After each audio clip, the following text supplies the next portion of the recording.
everybody. Welcome to our Advocacy Day 2018 webinar.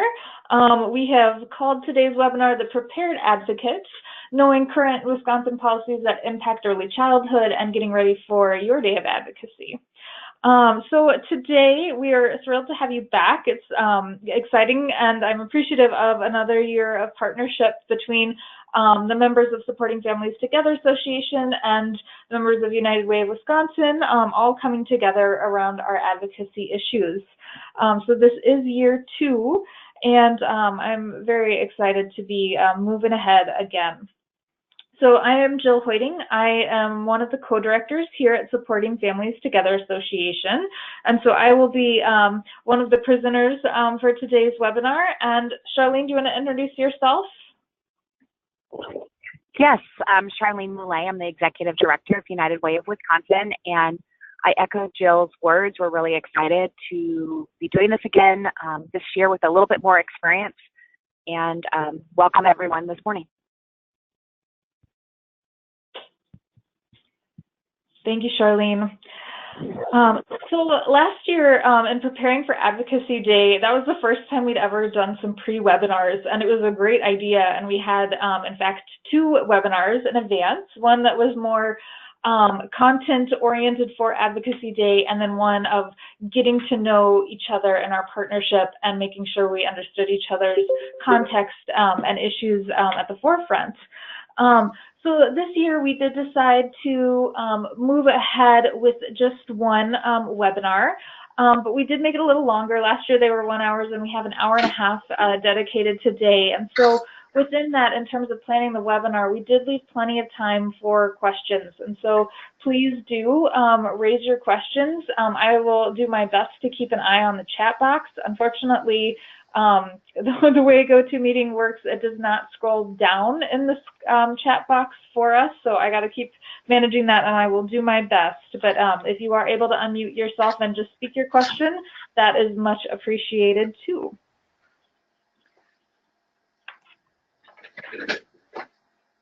All right, and with no further ado, we will go ahead and get started.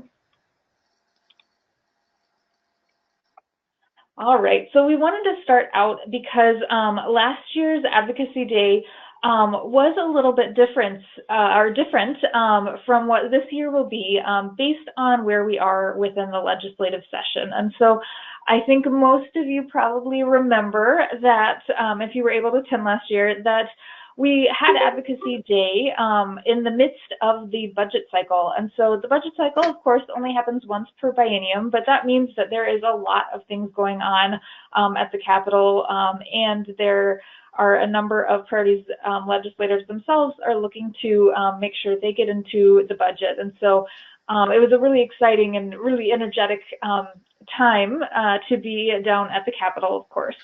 I think it will still be a really exciting and energetic time, but the session space that we're in now is a little bit different than that budget cycle. And so I just wanted to take a quick minute to make sure we were all on the same page in terms of where we are in the legislative session. So I just took a quick snippet from the session calendar for 2018, and so you can see that there were several floor periods prior to date this year, and that the last general business floor period actually ended last week. So now is a space and where we're going to be up until that point of Advocacy Day is that bills are being sent to the governor, all those bills that have passed both of the houses within the legislature. So then there will be another limited business floor period after that for the Senate and the Assembly to wrap up business. And you can kind of see the rest of the session as follows, with those final bills being sent to the governor later in May. So I just wanted to make sure folks were kind of on the same page about where we are, because that will really drive how we talk about our issues and how we continue to educate and advocate. And then lastly, I wanted to share this resource for folks, especially perhaps if you are coming to Advocacy Day for the first time or just really want to feel more affirmed in your knowledge of how the legislature works and how to do your citizen advocacy as well. So this is a resource actually put together by Ledge Council, and that is an independent organization, if you will, or it's governmental, but it is nonpartisan. There we go. And so they put together a guide called A Citizen's Guide to Participation in the Wisconsin State Legislature. And it has different sections that walk you through different parts of the policy process and give tips and strategies for advocating as well. So I just want you to be aware of that, and that you can find that easily by Googling any of those terms right there.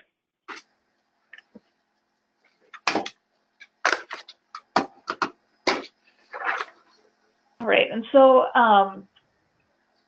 in terms of keeping our agenda with some consistency moving forward, and where we found a lot of commonality last year between our work with Supporting Families Together's members and United Ways across the state, were around the Governor's Early Childhood Advisory Council's recommendations.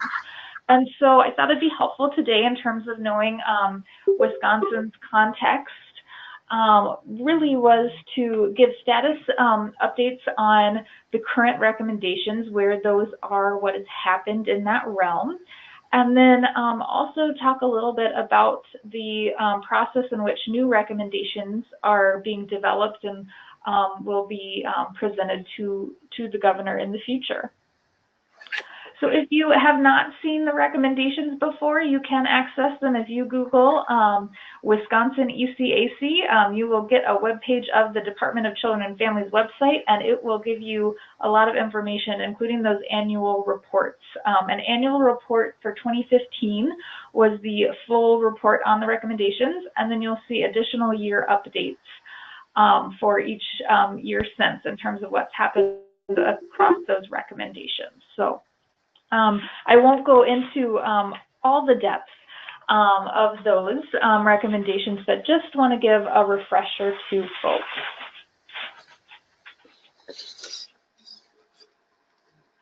So the first recommendation was Smart Investment 1 and focused on Youngstar.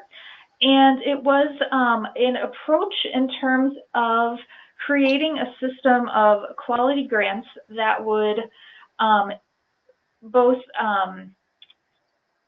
incentivize the achievement and the sustainability of higher star ratings, particularly those 4- and 5-star ratings. And so in terms of the movement on this recommendation, unfortunately was not picked up and put into the budget last year, and there has not been any particular policy movement on it since then. However, there is an update, and this is within the most recent report, that there's been a lot of movement within the program itself and a lot of success in terms of continuing to get more children in high quality child care, having more programs meet those higher quality standards as well.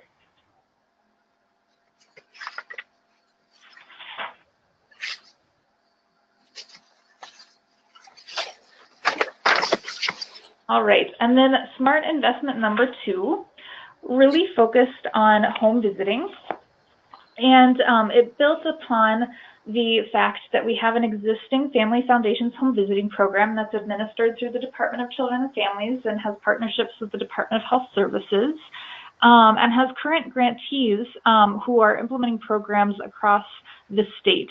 And so Smart Investment 2 looked at increasing the funding that would support the expansion both within current grantees and additional communities to have home visiting programs. And the other really important piece here is that it focuses on the evidence-based home visiting models that are also endorsed through the federal funds for the Maternal, Infant, and Early Childhood Home Visiting Program, also known as MCV. I do want to pause because I just saw a message in the chat box that I am cutting in and out. I just want to pause to see, is that the case for everyone, or is it just one person getting feedback? We can hear you fine, Jill, in Green Bay. Okay, thanks, Paula. All right, it sounds like it might be a reception, an individual reception or a connection issue. So in terms of troubleshooting that, Amanda, I'm so sorry that you're having trouble hearing. It might be, if you're able to disconnect and reconnect, that might be the best option.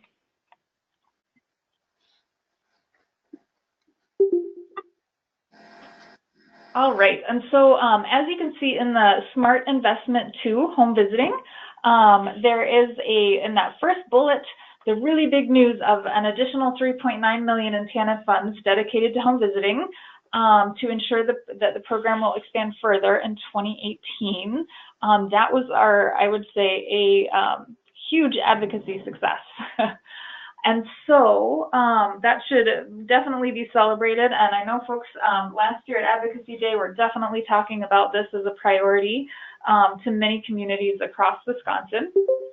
So that $3.9 million increase has now occurred, and the Department of Children and Families has been augmenting programs so that those funds are used and that capacity is being built and programming expanded. So that meant that the capacity of 10 existing Family Foundations home visiting programs expanded. And that also they're able to add 6 new Family Foundations home visiting programs across the state. So they grew from serving 24 counties and 5 First Nations to serving 31 counties and 5 First Nations. And you can see the new counties include Jackson, Trimble, St. Croix, Pierce, Polk, Manitowoc, and Greene counties. I would say they also did add 2 new programs within Milwaukee, but Milwaukee was also already being served in the previous grants, and so that was really about expanding capacity within that highly populated area. Oh, good, Amanda. I'm so glad that you're hearing better now. All right. So the Smart Investment 3 focused on public-private partnerships. And this, like Smart Investment 1, we did not see particular budget proposals included from the governor last cycle or included by Joint Finance Committee. However, the work does still continue, especially through the SEAT network, which was developed through Race to the Top. Many of you on the call are involved in local coalitions who are also part of the SEAT network. And it's my understanding that the intent is that these groups of coalitions want to continue convening and getting together and working on that public-private partnership moving forward. The SEAT network, you can see their website, seatwisconsin.org, is listed on the slide, and it has a lot of information about how to become engaged. Also, Amanda Reeve from the Department of Children and Families continues to be a contact for that work and can provide more information too. So I want to pause there in terms of the existing recommendations that the Governor's Early Childhood Advisory Council has put forth, and just see if there's any questions or additional comments or anything folks want to add from a local community perspective.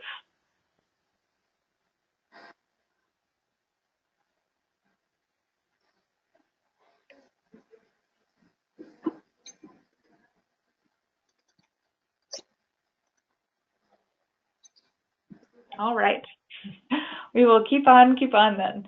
And so as I mentioned previously, the Governor's Early Childhood Advisory Council is now looking and back in the process of developing needs statements, and from there developing new recommendations that can be considered by the council to move forward. So the needs statements are focused in this round. You'll see some parallels from the previous rounds of recommendations. The 3 that really were focused and work groups were created to find solutions for were that all children should have equitable access to quality early learning experiences before entering kindergarten. Secondly, chronic stress without access to supports for Wisconsin families increases the likelihood of poor early childhood outcomes. And then third, challenging behaviors lead to high expulsion rates in early childhood, with the highest impacts occurring in subpopulations. So from there, 3 work groups were formed, as I mentioned, and they have been focusing on new recommendations to move forward with. And these are still in process. At the last ECAC meeting, which was in March, the group reviewed recommendations that were shared. So the solution that's been focused on for the first need statement is looking at tax credits for the early childhood workforce. The second need statement has a correlating solution and recommendation that would again look at expanding and increasing home visiting supports. And then the third recommendation has focused on trauma-informed care as well as infant mental health consultation. And so these are still in development, but the council has kind of taken that first step of saying that these make sense to continue reviewing and exploring. And so I just wanted to keep folks in the loop in terms of some of those conversations that are being had, that new recommendations are coming, and there will be more information coming out, and that is all in preparation for then the next budget cycle and the next biennium. So that yeah, is in progress, and I think we'll have much more to talk about as those are further developed and the final recommendations from the ECAC are made. So any questions there?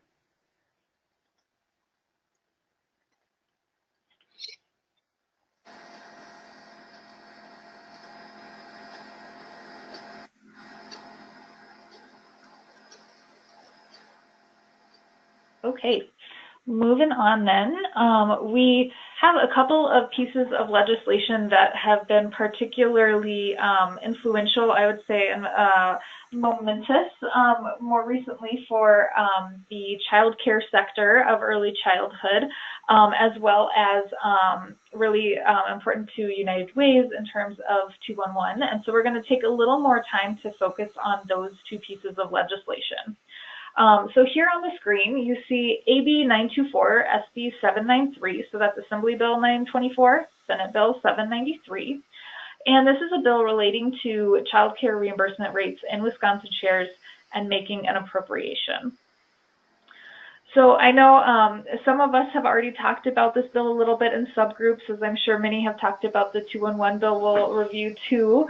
But to get everyone on the same page and kind of know what this piece of legislation does and where it's in the process, we wanted to take some time to really look into this more deeply.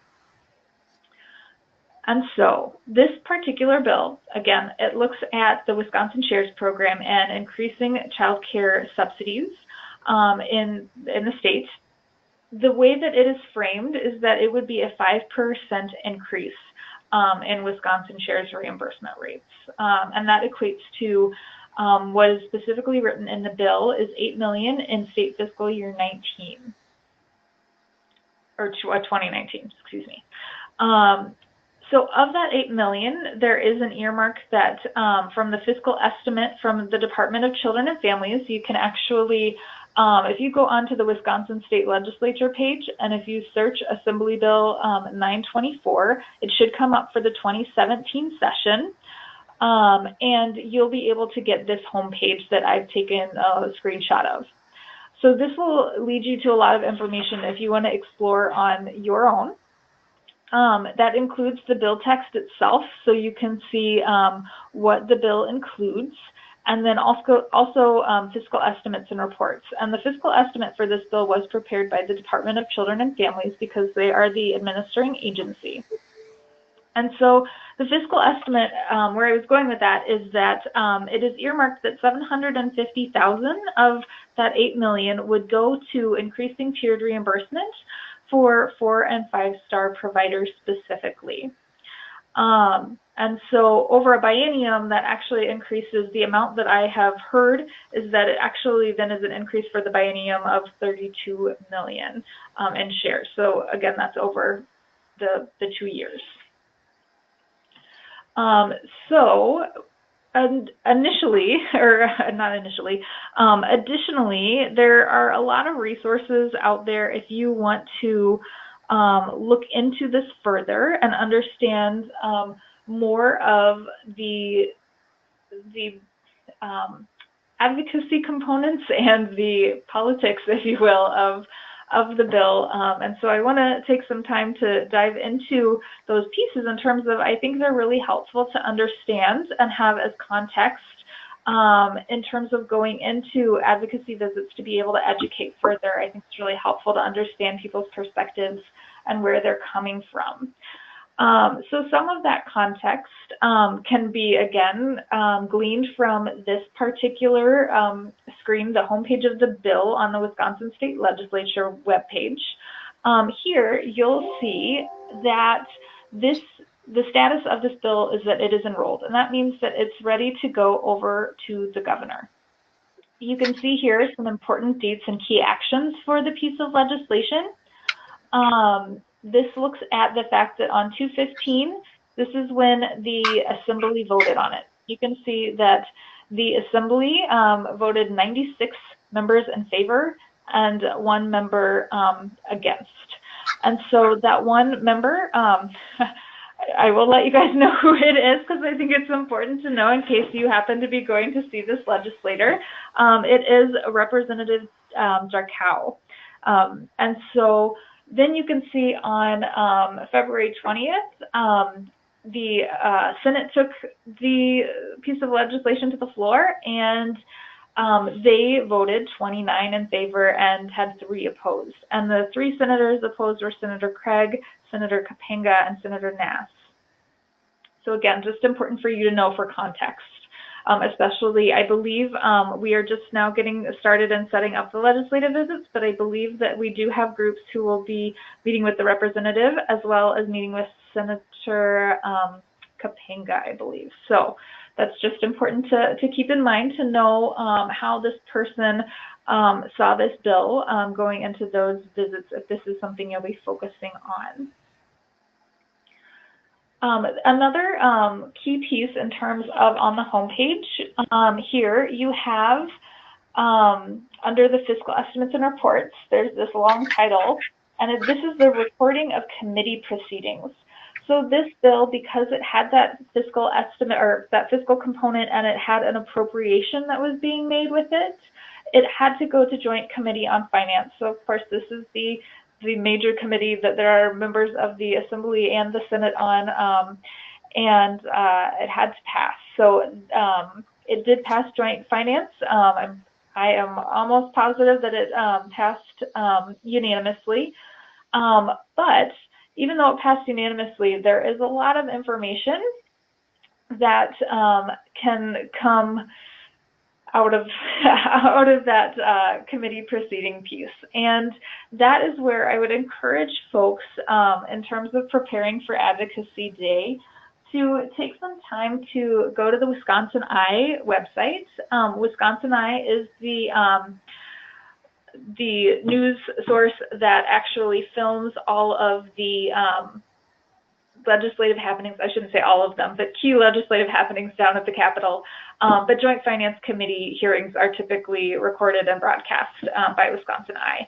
And so the day that this hearing happened was actually February 12th. So if you went to their website and searched February, or you don't even have to search the February 12th, if you just search Joint Committee on Finance, it will bring up all the most recent hearings, and that one was recent enough to still be up on the screen. And actually, this bill was heard first. So you'll hear, if you start watching the video, you'll hear them take roll call, and then they get right in with the 2 authors of the bills. It does have a companion, it's Assembly Bill 924, and that companion bill, Senate Bill 793. So it has authors from both houses within the legislature. And it starts out with those authors presenting and presenting testimony on their bill.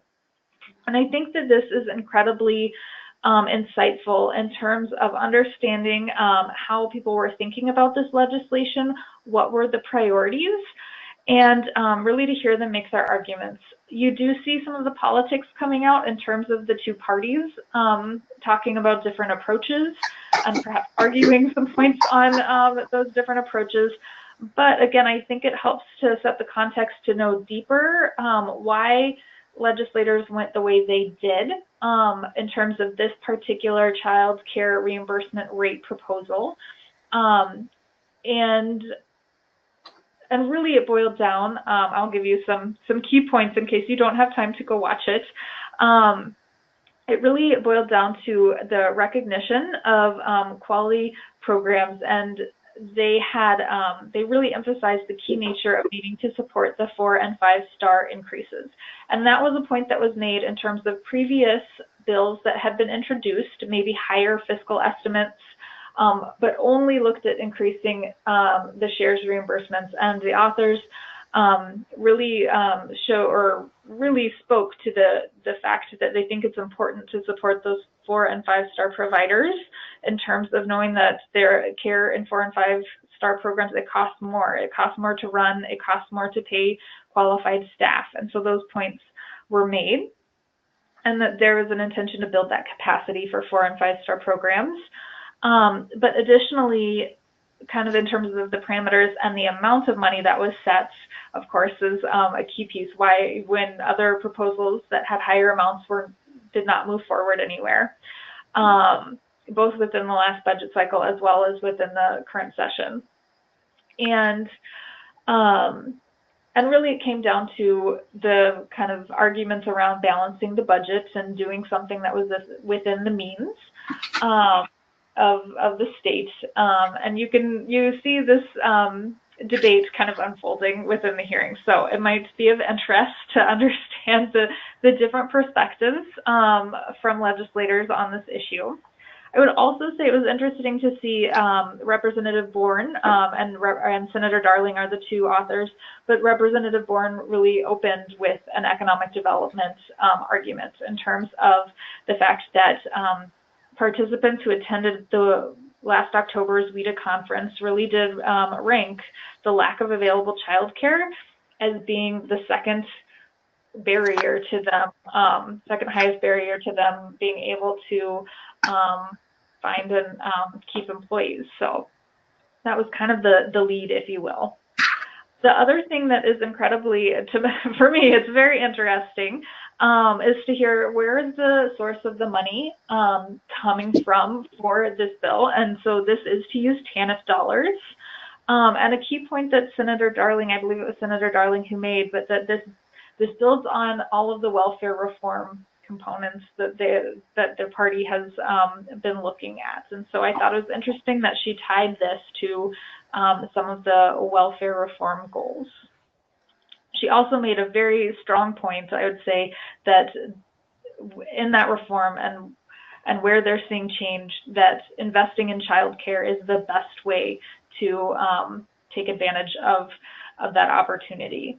And so I really would encourage you to watch at least those first two pieces of testimony, because I think they're quite enlightening in terms of how people are thinking about this policy avenue. The other point that was made really got to the fact that good quality childcare equates to school readiness, and then kids are ready to go to school and achieve well once they're there. So those are just a few key pieces. If you continued to watch that video, you would also get to see the Department of Children and Families testifying, as well as a number of child care advocates throughout the state. The other component that I would say, if you really want to learn more about the policy side and understanding all of the nuances and the levers within funding and funding streams, the Joint Finance Committee members ask many questions of the Legislative Fiscal Bureau within this hearing too. And it really highlights a lot of the ways, again, that people are thinking about the budget, are thinking about available TANF dollars, what that means, what TANF carryover means, what underspending and overspending mean, and how to balance that over time. It really is enlightening to hear specifically the Legislative Fiscal Bureau, which again is another nonpartisan entity that's serving the legislature, to hear them on that analysis and that interpretation of how the funding streams really work. So I would highly encourage you, I've tried to give some highlights there, but I would encourage you to kind of listen to that to hear firsthand some of those snippets. So I will say that particular hearing, this bill, did take up more than the first hour of time. So, I mean, it does take a little bit of time to watch this, but I think it is incredibly enlightening. The last piece of information I just wanted to highlight in terms of as you're doing your research and you're kind of preparing for Advocacy Day is that you can also go to the Wisconsin Ethics Commission information by hitting the link here too. And it should give you all of those who registered for or against the bill. And in this case, there were three entities that did register in favor, and those were the Child Care Alliance of Milwaukee and the Wisconsin Child Care Administrators, and another entity, the United Community Center. So you can just kind of see who is in favor, but also if anyone was opposed. In this case, no one registered against this bill.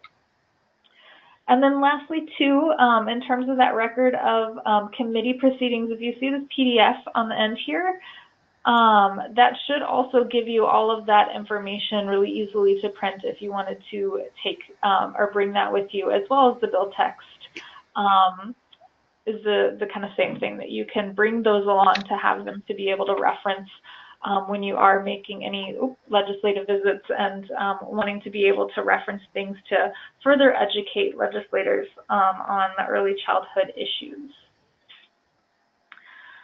So I know I just gave a lot of information about that one particular bill in terms of where you can go and find more information. I do want to just hit again the basics of the bill are that it allocates $8 million in the state fiscal year 2019. That would increase reimbursement rates. And then that $750,000 of that would go to tiered reimbursement increases for 4- and 5-star programs. So again, there is still a lot of authority that is left because currently under law, DCF has a lot of authority of how to administer the program. So that authority is retained in that bill in terms of how that will actually work in terms of implementing. All right, now I'll really pause there and see if there are any questions.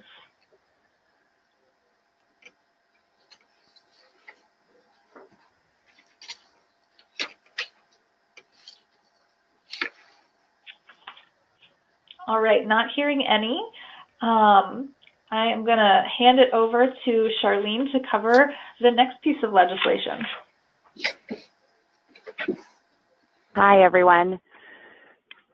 So not quite as complicated as that, but thank you, Jill, for giving us more information about that really important piece of legislation. So AB 779, and it also has a companion bill, as you can see here, SB 672, is a short-term solution to maintaining statewide coverage of 211. So this actually, we were fortunate to be part of the foster forward child welfare package, or foster care package, I should say, and had lots of support for 211. Originally, DHS had limited our funding for the 2017-18 year, and so this was picked up by the legislature and kind of in the same, it was officially enrolled, and now just waiting for governor action, and we expect that there will be a hearing, a press conference and bill signing. And probably somewhere in the center part of the state is what we're suspecting, which we should know more about in a couple weeks. I think the bill language is very straightforward. It's about a paragraph, and basically it's to maintain the statewide service and infrastructure.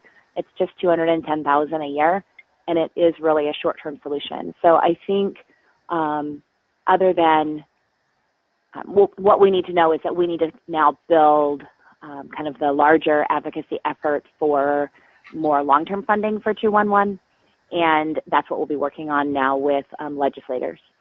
So I'm assuming everyone on this call knows what 211 is, and in the past, the state investment has been very minimal, and there's about $3.5 million in other funding that goes into the system statewide, and the state match has only been about a couple $100,000. So, you know, one of the strategies we're using is to connect to other efforts, because the requests we get from state agencies to use 211 for various projects ranging from human trafficking awareness to a place to call for school staff when kids are in need.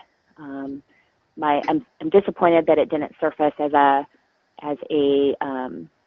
part of the ECAC requirements, particularly in helping to reduce stress and connecting people to the services they need. It's not in competition with things like the infant child consultation line, which is geared more for the workforce. This is geared for people to be able to call and easy to access line or texting website to connect to services in your community. So I can answer any questions there might be about 211, but we're excited that this has gotten this far and that there's such great support for 211, but have lots of work to do to make sure that the system is healthy and strong going forward. I think the most vulnerable piece of the system is without a state investment, being able to guarantee that the coverage is statewide and continues to be statewide, particularly in the most rural parts of the state. Any questions?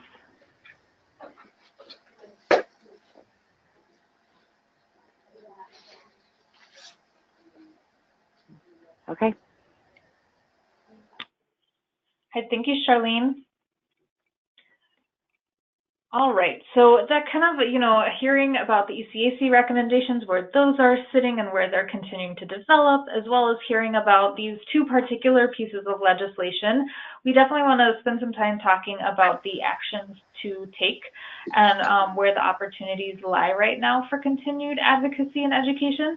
I do also want to just put out there, if there are other pieces of legislation that your agency is particularly monitoring or interested in, I mean, please feel free to share those in terms of if they're going to be part of what you want to speak about on your advocacy visits. We definitely want to know and have an understanding too.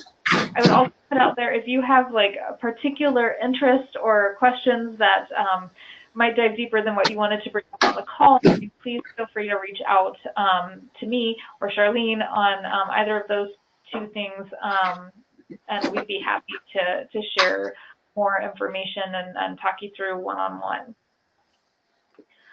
But yeah, so taking us to the actions, and this is where that first slide around the legislative session really comes into play, because in looking at these different audiences, because of where we are in the session, the actions to take are going to look pretty different. So with the legislature, they are already finishing up their work. So they have already passed most things that are going to go over to the governor. They had those very limited last floor periods for particularly last limited business, and then I believe it was if the governor were to veto anything, they have another session to come back on that. So when we're thinking about the legislature, this is really a time to, again, educate on what they did and affirm, or if it was something on another bill that people weren't in favor of, it's that time to kind of respond to what their action was. So a key part is, you know, thank yous for the positive and successful change that supported early childhood. Those are going to be some really key follow-up and actions to take with the legislature. In terms of those folks who maybe did not vote the way that we would see most positive for early childhood outcomes, there's still opportunity there. It's an opportunity to learn from them. What were their concerns? Why was it that they couldn't lend their support and vote in favor? And the opportunity to say, can we provide more additional information or help to enlighten them to other facets or perhaps elements of early childhood that they might not have understood previously. So there's still an opportunity to be working with the legislature and really educating and advocating on behalf of young children. And then in terms of the governor, so things are being forwarded to him. And so, again, that's that time to express your opinion to the governor's office, and would really encourage folks to call. You can call the governor's office just like you can call legislators' offices. He is an elected official. The same venues hold true. You can send mail, you can send emails, but to express where your opinions lie with it. Again, it's another great venue for educating on early childhood and advocating for those changes.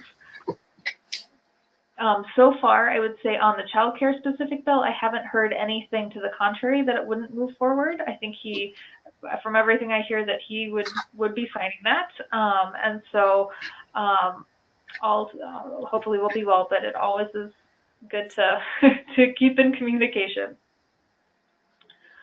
And then in terms of the community, we always have that opportunity to keep educating and advocating out among folks that we interact with on our daily lives.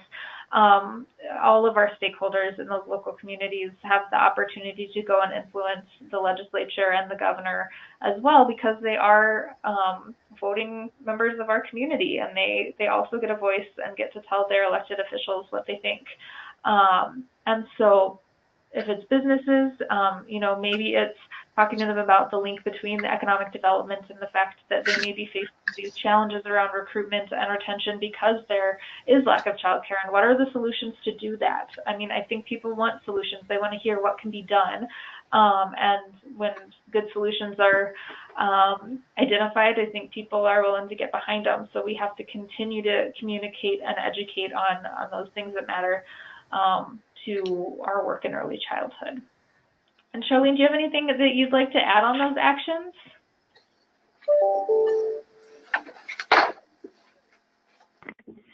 Sorry. I think that those hold true for 2 and 1 as well. All right. Any questions on taking action? I know some of those are a little different than our usual pieces where we're just really specifically focusing on the legislature itself.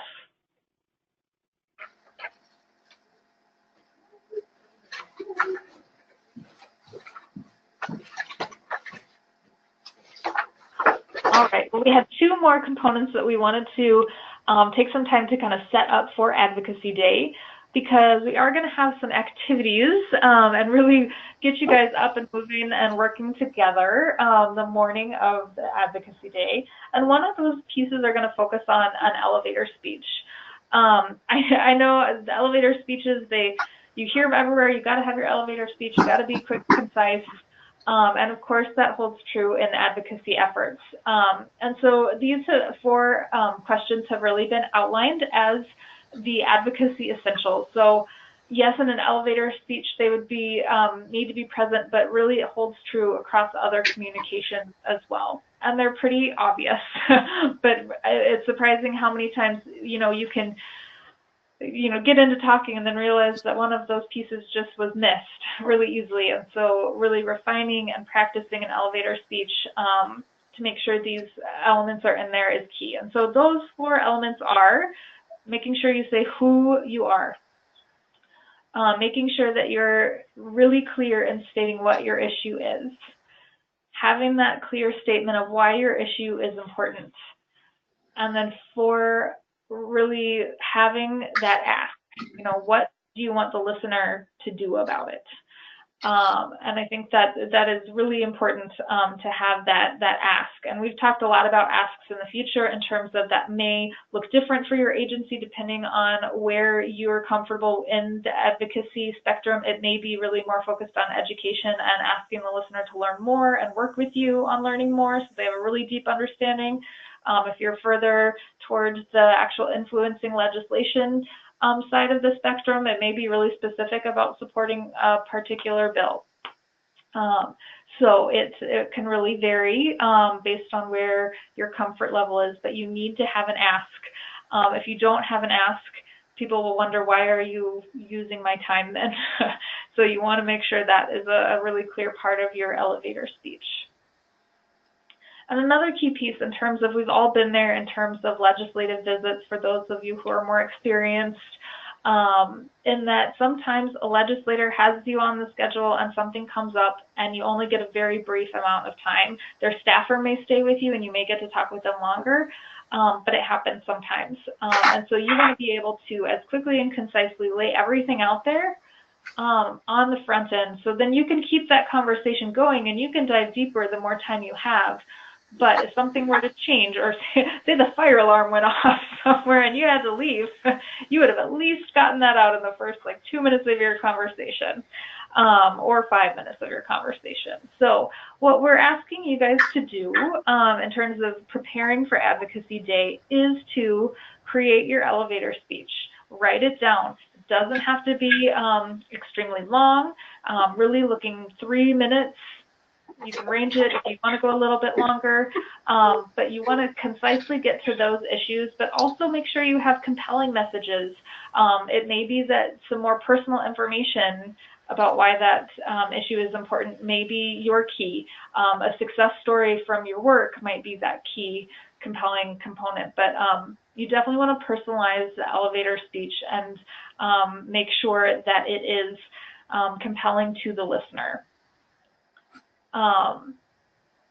So when we come together on Advocacy Day, April 10th, down at Bethel Lutheran Church, we will have some time in terms of, you'll actually get to work with others who are participating to share your elevator speech and get and give constructive feedback on that elevator speech. This isn't something we've really done before, and I think folks have had enough opportunities to kind of get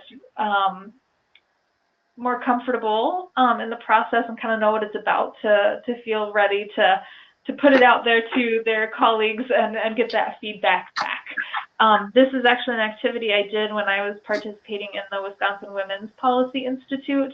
And for someone who felt like I developed elevator speeches and had done this before, I still got so much out of it. And every time we did I think we did 4 rounds there. I'm not sure we'll do exactly that many on Advocacy Day, but over that course, I mean, it refined my elevator speech so concisely and really hit the major points and the most compelling points.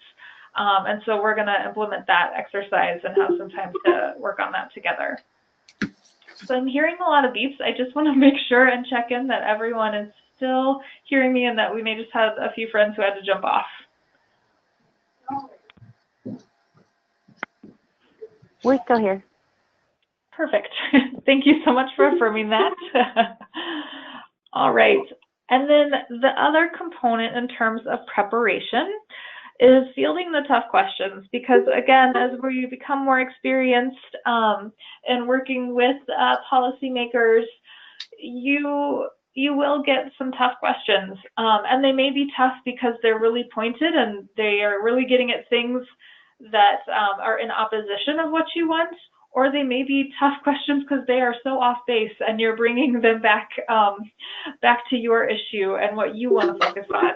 So they vary in terms of what can really be considered a tough question, but always we want folks to feel really prepared in those moments. So here are just a few tips and strategies. Really take some time to brainstorm potential questions you might be asked. And a little bit play the devil's advocate with yourself in terms of, if someone was really not wanting to support what I'm all about, what would they be asking, or what would kind of they be getting at? That really helps helps you to prepare. You can ask a colleague, a spouse, a family member, whoever, to play that devil's advocate with you as well. So again, kind of that goes into that second bullet point of thinking about arguments against your own issues so that you can prepare the best responses in advance. And this may be anything, for example, if they're highlighting an unintended consequence to a policy and something that could happen, you know, think about those and think about, like, for example, if we invest more money into programs, will they shift costs and will those funds go somewhere else than where we intended? That can always be a question that's asked. And so have some examples of why you don't think that's the case. Or if like other states have done similar strategies, verify that they haven't experienced that. You know, take some time to really think about how you can address those types of concerns. Again, going to that compelling piece of your elevator speech, and being able to even dive deeper as folks are wanting to learn more and getting more oriented with the issue you're bringing forth. Prepare those multiple examples and success stories that really demonstrate your argument, but also demonstrate from different perspectives. So you have quite a compilation of things to highlight depending on where your listener is coming from. One of my favorites, practice pivoting. And really what we get to there is when you get those questions that are really off base in terms of you came in to talk about a really specific early childhood program in childcare, and they start talking about well, really anything under the sun could come up. So just think about how you can bring that back and make some connections. In terms of repeating your main messages to yourself, I think that's a good practice just so that they easily roll off that tongue and that you don't have to think about them. You always know where they're coming back.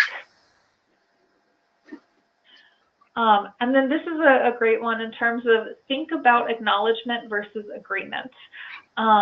You know, you get in situations where someone might have a different opinion or perspective.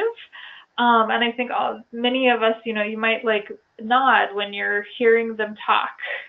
So just think about your body language, that you're not nodding to affirm, but you can acknowledge what they're saying and then bring it back without having to agree to what they're saying if you don't agree. And so just thinking about that, that strategy as well. Again, you're working to build that relationship with whomever you're advocating to. So you do want to acknowledge and understand what they're saying, so that you know where to go from there in terms of continuing to advocate for your issues. And then have your I'll get back to you on that statement ready. So whatever that may feel right for you and authentic to you, in case you don't have information at your fingertips. And I know folks have heard this before, but you don't want to answer something on the spot that you're only 50% sure you've got the right answer. It's better to say that you'll follow up. And so that might say, you know, I want to really make sure I give you the best information, and I'm going to make sure I email you this afternoon or tomorrow or something, and then make sure you really do follow up. So those are just a few strategies to be thinking about. Again, we're going to accompany this with another activity at Advocacy Day to practice this. And I'm still working exactly what that activity will end up looking like. But again, you'll be working with your colleagues in the room to ask and answer some of those tough questions. So any questions there on the elevator speech or fielding tough questions?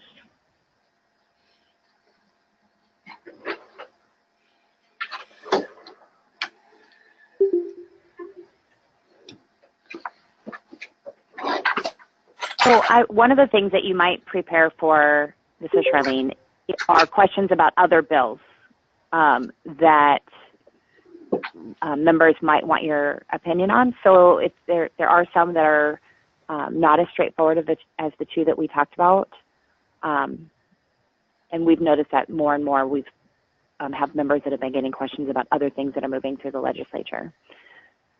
So just to kind of think about that and be prepared. I don't know, Jill, if you have any thoughts on that, but. Yeah, absolutely. And again, if you're aware of bills out there that you want us to kind of help the group know about and understand, please let us know. We can absolutely make time to do that. And I would just don't feel pressure to say what you think in the moment if you're not ready. To say, oh, I'm writing down that bill number, or do you have a copy of the bill I could look at, because then you're able to give feedback, and it's okay to answer that with questions too, to kind of get that conversation going. I think that's fine, but it's also okay to just say, I'm going to take this back and I'm going to talk with my colleagues, and I will get you an answer. I think all of those are totally viable options.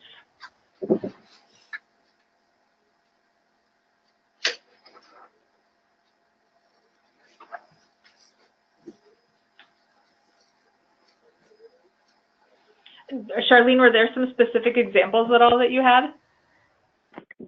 I think the example that came up when one of our members was doing a home visit was the governor's proposal for $100 back to families, and questions regarding would that be helpful. I think some of the work requirement legislation that's going through, some of those things would be what I would suspect. I don't have the specific bill numbers with me, though. Anyone on the phone have thoughts about how they would respond to that?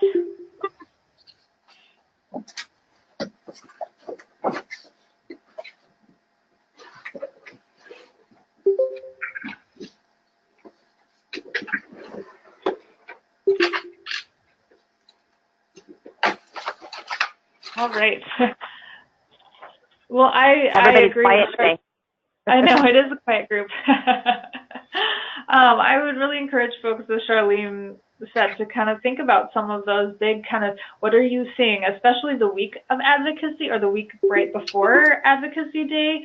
I mean, pay attention to the local news, see what's coming up. If you don't already receive the Wheeler report,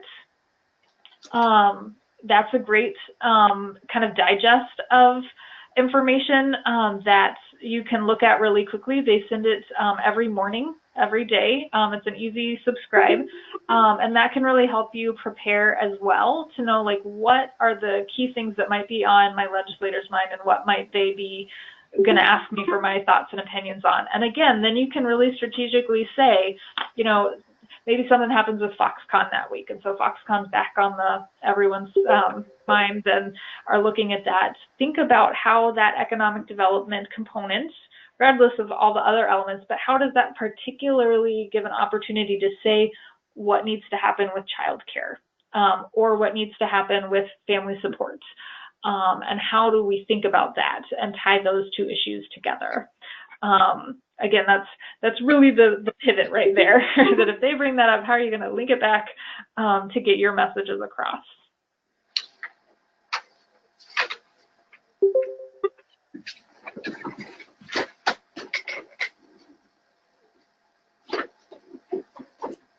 So any other thoughts or questions?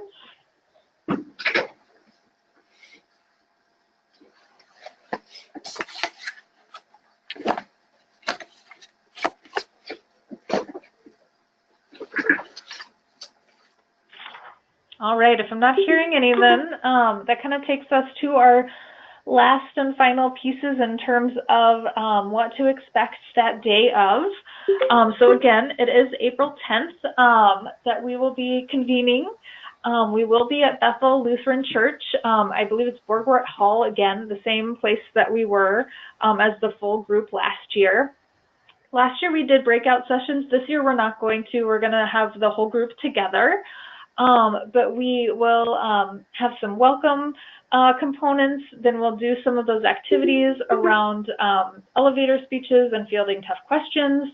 And then we will have some a segment on grassroots advocacy. At the moment, I'm working to finalize having some panelists come to speak to us about more of the grassroots advocacy strategies and techniques.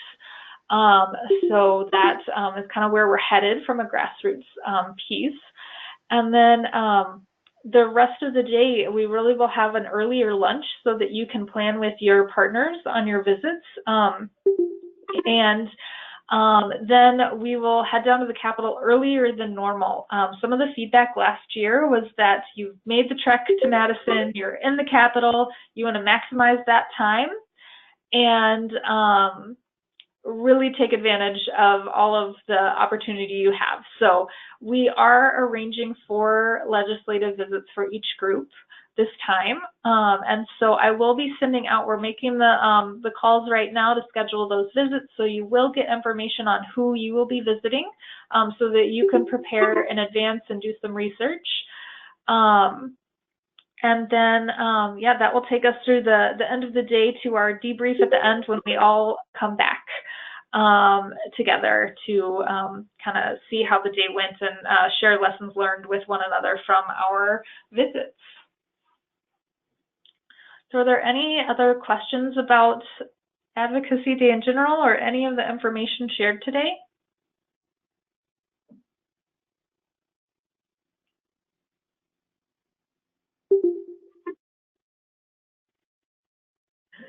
All right, well, you guys were an easy group. You did not give me any tough questions to field on this webinar. So again, we appreciate your time. I hope that this information was all helpful in terms of feeling prepared and feeling really comfortable with our Advocacy Day that's coming up. And Charlene, any last words from you? Just thank you to everyone for joining and listening. Thank you, Jill, for putting this webinar together and all your work on this to keep it moving. Absolutely, it's our pleasure. So please do, if you have not registered, please make sure you do register. I think most of you have since you got the webinar information, but if you have any colleagues who are planning to come and haven't registered yet, please encourage them to do so right away because we'll be finalizing all of our logistics and counts very soon. So thank you everybody for your time today. Very much. Thank it was you. very helpful. Okay, bye everybody. Talk to you soon.